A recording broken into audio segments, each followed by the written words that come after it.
Hello everyone, it's me, Clayton. I just got back from seeing Richard Jewell for my final review of 2019.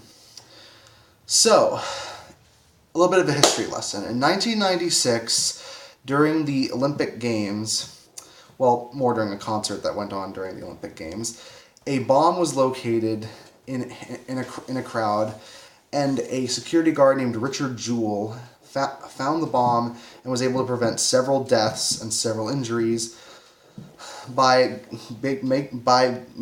warning local law enforcement that a bomb was located at the park at the Centennial Park. While he was hailed as a hero at the time, there were several FBI agents who thought that Richard Jewell fit the profile of being the one behind the bombing. And the film follows him and the people in his life as throughout the 3 months where many believed that he was the one responsible for the incident, which of course he was not. Now, Clint Eastwood's direction is usually one that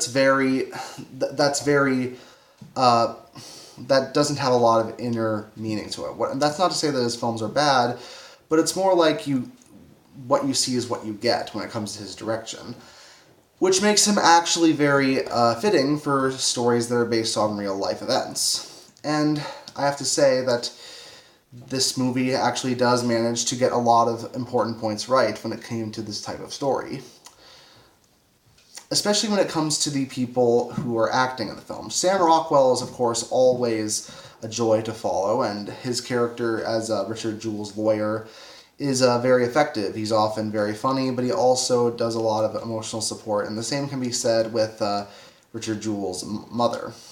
But of course, the main star of the film is Jewell himself. While it does use real-life footage of Jewell in a few scenes, most of it, the actor who plays him does a very good job as well. He looks like the actual Jewell. He happens to copy his mannerisms down almost perfectly, and he does get a lot of emotional weight out of his scenes.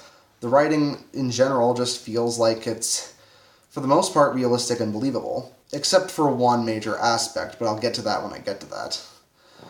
On top of that, I love the message that the film has, especially since the FBI and the media constantly painted the wrong person as the criminal. It gets across a message that even if you're completely innocent, and even if you know for a fact that you're not guilty, people can still see you as the bad guy because of how the media makes you perceive things and how the FBI makes you perceive things. They control a lot of how the people perceives others. And when you're given the wrong perception, even if you're completely innocent, they kind of have everyone mark you as guilty regardless.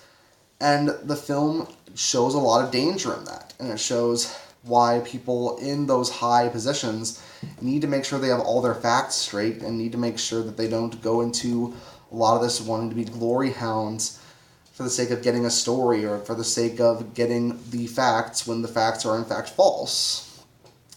When they don't even have any evidence against the person, it just makes them look like morons. Yeah, and that message is unfortunately diluted by the portrayal of one Kathy Scruggs. She's played by Olivia Wilde, and her character is almost obnoxiously cartoony, especially given for the most part, real and authentic portrayal of most of the other aspects of the film. She just comes across as far too unrealistic and far too